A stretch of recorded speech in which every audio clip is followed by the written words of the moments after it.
guys, I'm so glad you can join me. I'm Bridget Palmer. I'm a teaching artist with the Luther Burbank Center. I teach children acting and I also do a lot of directing and playwriting. I hope you already flexed your imagination muscles with my first video, Elements of Character, available on the Luther Burbank Center platform. If not, no problem, but you might want to look for it. I think you'll enjoy the fun exercises, and building your acting skills with me over time is going to make you feel a lot more confident. If you want, you'll be able to join me in late July on a Zoom call when we share what we've made up. My whole series of 6 lessons is called Spontaneous Stories: How to Cultivate an Active Imagination for Young Actors and Writers. In lessons 1 through 4, we're going to do a bunch of fun exercises to develop your imagination and storytelling skills. And then in lessons 5 and 6, I'm going to help you hone a monologue. If you don't know, a monologue is like when a character shares their thoughts in an extended way. Our monologues will be about 30 to 60 seconds long. I bet that seems really short, but actually when you're doing it, it feels kind of long. In this lesson, we're going to come up with stories inspired by the 5 senses. Probably you know what they are. What's the first one that pops into your mind? Okay, we've got sight, sensing of smell, touch, feeling, and tasting. Our senses are our brain's way of helping us gather information to make sense of the world around us. They're kind of like a filter. The creatures and features we notice in our environment influence not only what we know, but what we feel. That's why the 5 senses are so important in storytelling. You may want to keep track of your ideas as we go along, so I suggest you pause the video and get something to write or draw with. Ready? Let's start by getting really curious about the sense of sight, of seeing. As we did in lesson 1, please imagine a character. Choose a gender and an age. You may want to close your eyes. What does your character look like? Can you think of 3 things that you can note about that character? Maybe their hair, maybe their posture, maybe it's their clothing. Note 3 things. There's nothing right or wrong about it, whatever you want. If you want more time, pause the video until you're ready. Now that you know what your character looks like, what are they looking at? There are so many possibilities. Imagine that your character sees something in the distance. What is it? Like anything else, your imagination gets stronger when you practice using it. As it gets easier, you're going to get more excited to see what you come up with next. What are 3 describing words to describe what your character sees in the distance? Take a moment and say them out loud or write them down. In this exercise, you can imagine that you are watching your character or that you are your character. Having the experiences. Either way is fine, whatever works for you. If you feel it's more natural to just be the character, do that. If it's more natural for you to watch them doing something, imagine it that way. Either way is fine. Reflect for a moment about what you naturally did. Did you imagine that you were watching your character looking at something? Or did you just imagine that it was you looking at the object? Here's an example of what I thought of during this activity. I imagine that I am a young girl. I'm bundled up in a sweater and I have blonde braids. I like to skip. I feel light on my feet when I walk or skip, and I have a lot of energy, which helps me stand up tall. Those are my 3 details. I'm wearing a sweater, I have blonde braids, and I'm full of energy, and I like skipping. And what's the thing I see in the distance? I see an expanse of snowy mountains far in the distance. And what are 3 ways I can describe them? Well, 1, they are snow-covered, as I said. 2, they are far away. I can't see the specific details about their sides, but they look kind of gray-violet. And 3, I see their as being pointy. And when I look at those mountains, I feel a sense of longing to travel to the bottom of them.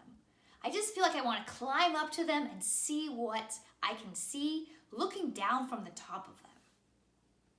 But my family doesn't need to go to those mountains, and they don't take me. As I'm imagining, I suddenly realize that my family doesn't have a car. I think my character lives in a time period before cars were even invented. Now let's get back to your character and your imagination. Once again, imagine your character looking at something in the distance. Clarify the 3 details that you notice about it. How does your character feel about that object?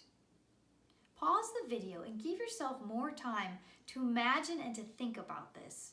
You'll discover more facts about your character, just like I did. Take your time to think and possibly write down what you discover. Okay, let's continue. Using what you now know about your character, imagine what your character says to express their feelings and ideas. Imagine what they feel and what they think about that object. And then imagine, who do they want to tell about it? Okay, now we've had an experience of developing a character based on something you saw far away. If you want, you can also use this concept to develop a character based on something that they can see closer up. For example, you could imagine what they see on the other side of the room. Or you could imagine what they see in their hand. You could decide how your character feels about that thing and what they want to tell someone else about it. If you feel like it, pause the video and try it out. Now I'd like us to try another experiment. We're going to explore how the sense of smell can help you bring a character to life. I was surprised to learn that the sense of smell can be a really strong trigger for memories. Human brains often associate smells with places and feelings. Can you think of a scent that you remember really powerfully? Can you imagine the environment around you when you smelled it? How did you feel? This is kind of funny, but when I was a freshman in college, I used to drive home to Santa Rosa on the weekends. And I very specifically remember smelling a skunk one time and thinking to myself, oh, I'm almost home. And that was kind of funny how I associated a bad, stinky smell of a skunk with my memory. And it actually made me feel happy. Now let's come up with a new character and practice getting to know them better through the sense of smell. Once again, imagine a character that's a certain age. Be as specific as you can. Come up with at least 3 tales about that character that are very clear to you. And if you want, you can make up even more, maybe 5 to 10. You could even write them down to help you clarify it. Take your time and get really clear, who is this new character? Okay, now imagine the character smells a scent that they love. What is it and where are they? And why do they love it so much? If you want more time to think about it, pause the video. And now imagine that the character, or you, if you are imagining that you are the character, gets really close up to that thing that smells so wonderful. How does your character feel? How would they finish the sentence, I wish? Maybe they would say, I wish I could share this rose with my grandmother. Or maybe they would say, I wish I could eat some apple pie. Who would you like to share this positive experience with?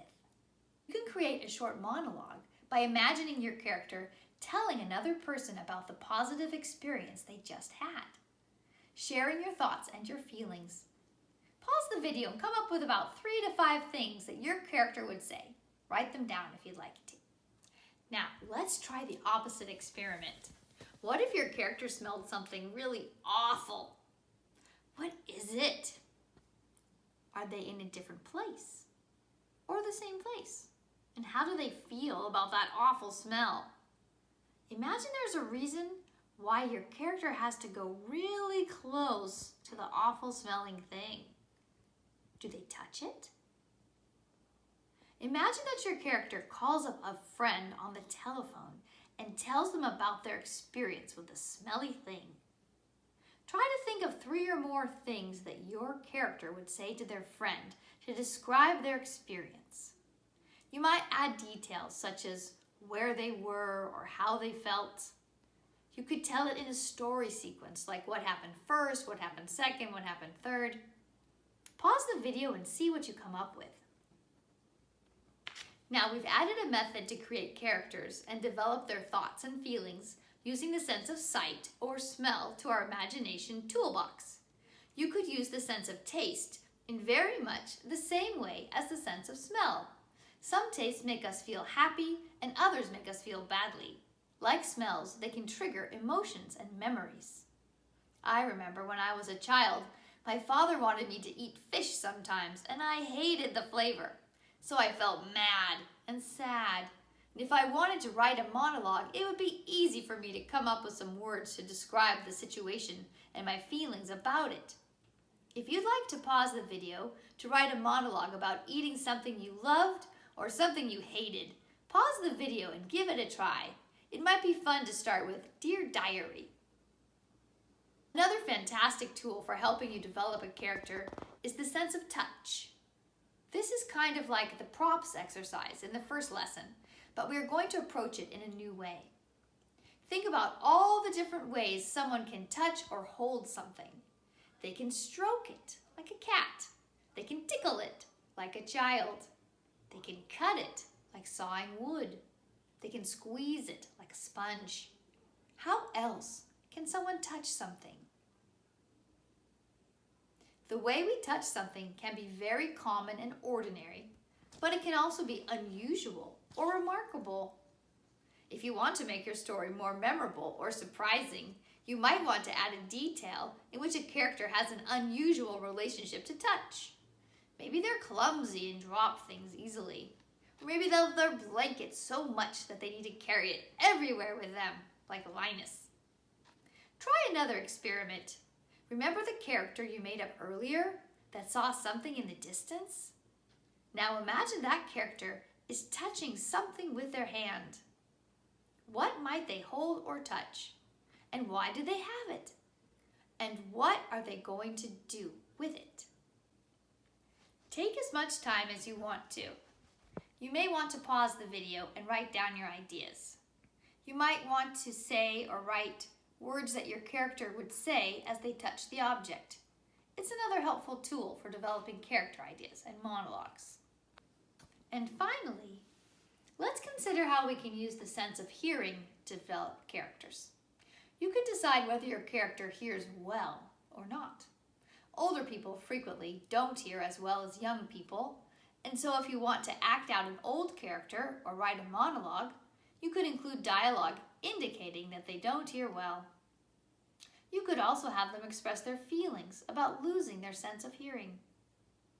Pause the video and spend a little time imagining what it would be like to frequently see people's mouths moving but not hear what they are saying. How does this make you feel? If you want to, imagine an older character or perhaps a young character with hearing problems. What might they say in a monologue expressing their thoughts and feelings? Imagine they are writing in their diary or speaking to someone they trust.